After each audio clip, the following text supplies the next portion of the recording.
So this is the primary theme of the work Prím by Áskell Másson. It's great. It's built off of the first 15 prime numbers, and they're marked by its placing as a 32nd note in a bar. So here is it with just 32nd notes. This is all the numbers. If you take away all the rest, that's all the spacing. And now it looks a little bit cleaner. And the result is this nice little groovy theme that's just going to keep showing up.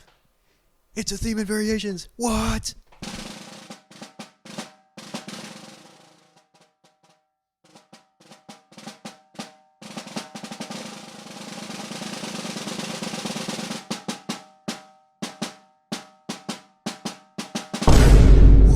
Did you catch that? It's the theme again. But this time, it's in retrograde, which means it's written in reverse as what is originally written. As a reminder, here's the original theme.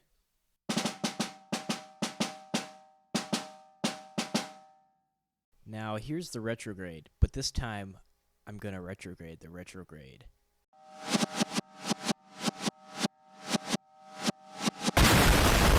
Actually, the rest of the material on this page is retrograded from each bar in the first half of the first page, but it's ordered in the same way, so it's not completely reversed, but it's like kind of reversed. So this is material for measure 3 and 4.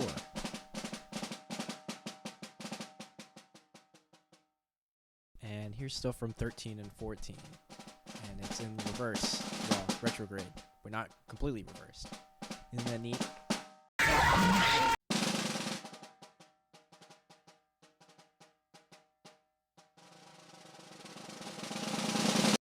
Okay, so here's the first instance of this recurring theme fragment.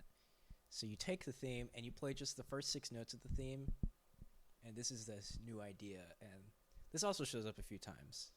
Skipping ahead, we have this.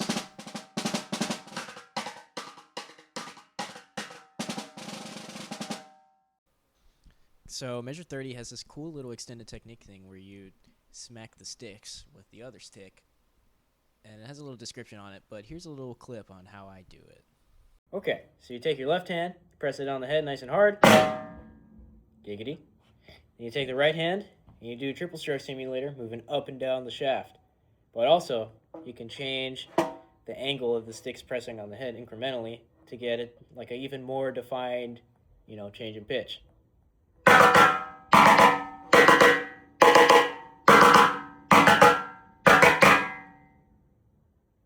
Yeah.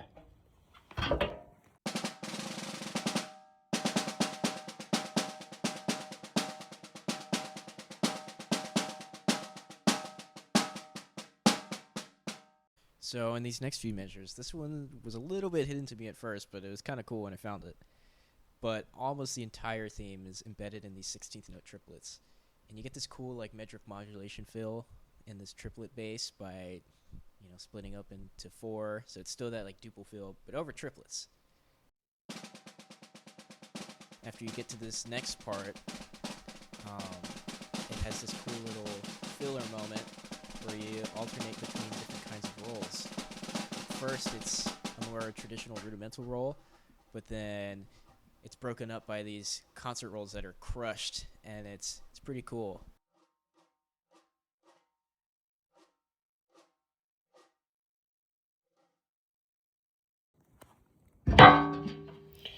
Extended technique time! We got a new one.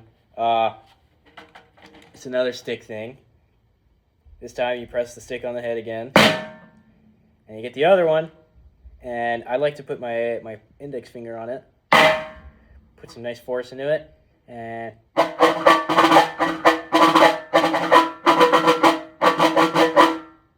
however many times you're supposed to do it, I don't really care. But it's supposed to function like a Wiro part to this, because the next part is a Latin section. Okay, so this next section is kind of a lightning round of this theme. It shows up in 3 phrases back to back. The first time, it's marked gracefully as Latin style, and you use these little rim knocks to do the theme, and you fill the space with normal notes. And it's a nice little point for expression.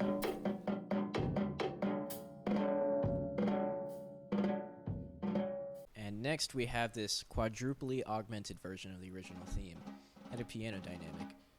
Augmented meaning that the theme is bigger. So like there's more space between each note, but it's the same thing. It's just a bigger scale.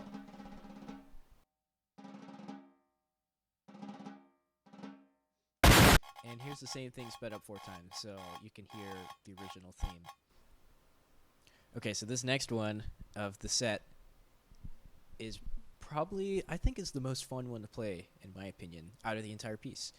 So the theme is now portrayed by these accents that are marked to be struck in the center of the head, and it's half the speed of the original theme. These accents are decorated by this rhythm of 2 30-second notes that are followed by 3 30-second note triplets.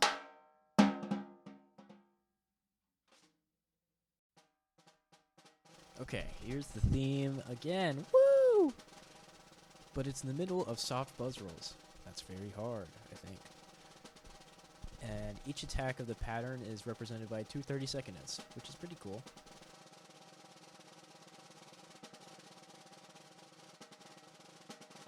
And here's one of the harder parts of the piece, or at least it's given me a little bit of trouble.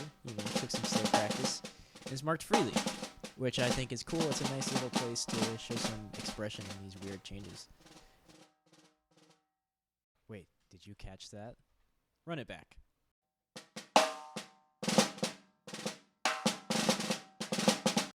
It's the retrograde theme again! What? It's hard to realize because it's covered up by the fluctuating tempo and the huge dynamic contrast and all these freaking ornaments. Okay, now we have this return to the grace notes like from earlier, but now it's mezzo forte. But then it diminishes that theme that we just heard, so it's twice as fast and now forte. And here's the fragmented theme shown again, but now it's trading hands and this cool addition of the stick bouncing on the head and some stick clicks again.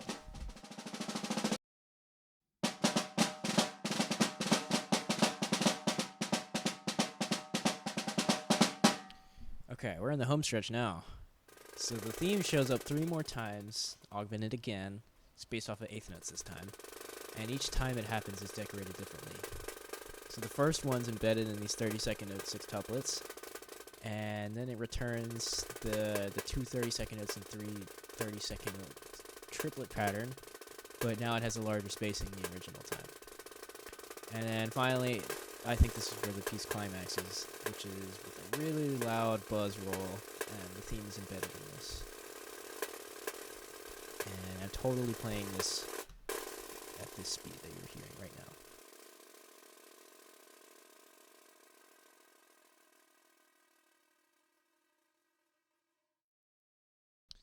Finally, we've reached the end. The very last bar. And one more introduction of the theme. Here we go.